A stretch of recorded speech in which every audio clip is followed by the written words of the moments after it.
Char, tulog yarn? Ay, gising na pala. So, nag-isip pa ako dyan. Good morning. So, hinahanap ko na dito si Mama. Mom? Mom? Sumagot naman si Mama. Mamam. So, dito na nga guys, pumunta na ako sa tindahan namin. Sisilipin ko lang kung may laman pa. Sorry sa magulong video guys. Malalaman nyo mamaya magulong video. At kita nyo nga, wala nang laman yung tindahan namin. Pero mamaya, magkakalaman na yan. Voila! So, tamang kape lang muna. Tapos after nito, maliligo na ako para makapag-prepare na din. Kasi by 8 a.m. aalis na kami. Aantayin ko lang yung car. Sasabay lang kami sa tita ko para makalas na din sa pamasahe, ganun. So, stay watching guys, wag niyo akong iwan. So, tapos na akong mag-breakfast guys. So, maliligo na ako. Ang daming soap. Wala na akong soso. BRB. Fresh! OMG, I'm so fresh na. Ready na ako umalis. Waiting na lang sa car. Char lang.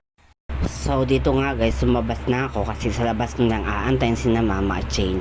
So guys, ang gulo-gulo talaga ng video ko. Maya-maya, malalaman nyo na talaga. Ang init ng panahon guys. My God. At yan na nga si Mama. Di ko alam saan siya galing. Iaalis na nga kami. Ma! At ito nga yung sinasabi kong friend kong si Shane ang sasama sa akin for today's video. Hi Shane! So, sana hindi ko po kayo nagulat guys. Ayan po si Glebs. Ako po ay isang PWD. Hindi pa ako nakakalakad ng maayos kaya inaalalayan ako ni Shane hanggang papunta kami sa car. Ayan. Super na pawis at hingal na hingal ako dyan kasi minsan lang naman ako lumabas ng bahay tuwing may lakad lang. At inaalalayan ako ni Shane sa pagsakay kasi baka mahulog ako. Salamat Shane. Thankful din ako kay Shane kasi sinasamahan niya ako. At dito nga guys, papunta na kami sa bayan. It takes 1 hour kasi pagkapunta lang ng bayan. At nakita namin dito si Mama. Mas nauna sila ni Mama sa amin pero ayan, nahabol pa namin. At ayan na nga guys, bumaba na ako. Kailangan naman akong alalayan ni Shane. Napaka-atat ni Akla lumakad. Ang bilis ko maglakad dyan. At ang daming nakatingin na tao sa akin dyan. Pero siguro nagagandahan sila sa akin. Char, minsan lang sila makita ng artist ng maganda. O diba, go lang Glebs. Lakad ka lang Glebs. Ayan, lakad-lakad na kami papuntang mall. Kaya hirap at pa sa isang place na lakad pa rin. At hindi namin makita si Mama. Nga guys, pumasok na kami at hinanap pa namin si Mama. At finally, nakita din namin si Mama. Ito po yung Mama ko. Ang pinaka the best mother sa lahat. Kasi siya unang umintindi sa akin at tumanggap sa pagiging Becky ko. Naalala ko pa noon, nung nag-aaral pa ako. Kasi yung school namin is nasa Tuktok. Tapos pag umuulan, napag-iwanan na ako ng mga classmate ko at kinakarga ako ni Mama para lang makapasok ako ng araw na yun.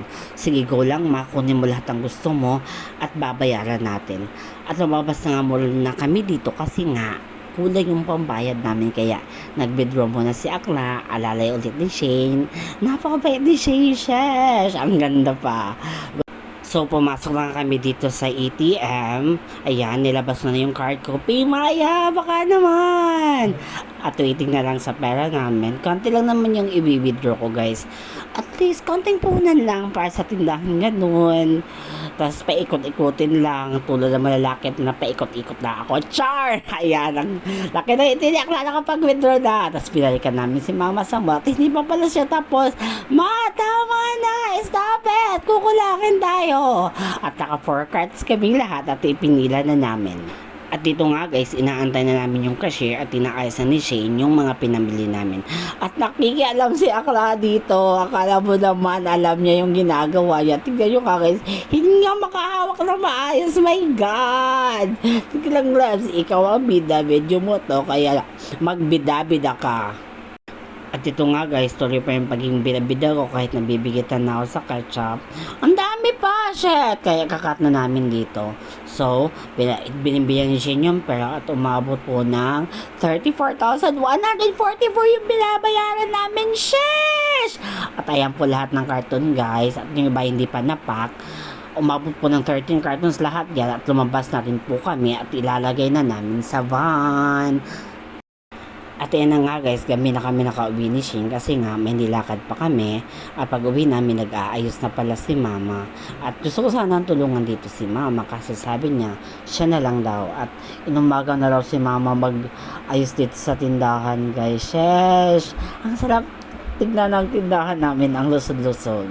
So, salamat din po sa lahat ng customers ko, hindi pong nagsasabang bumili sa akin.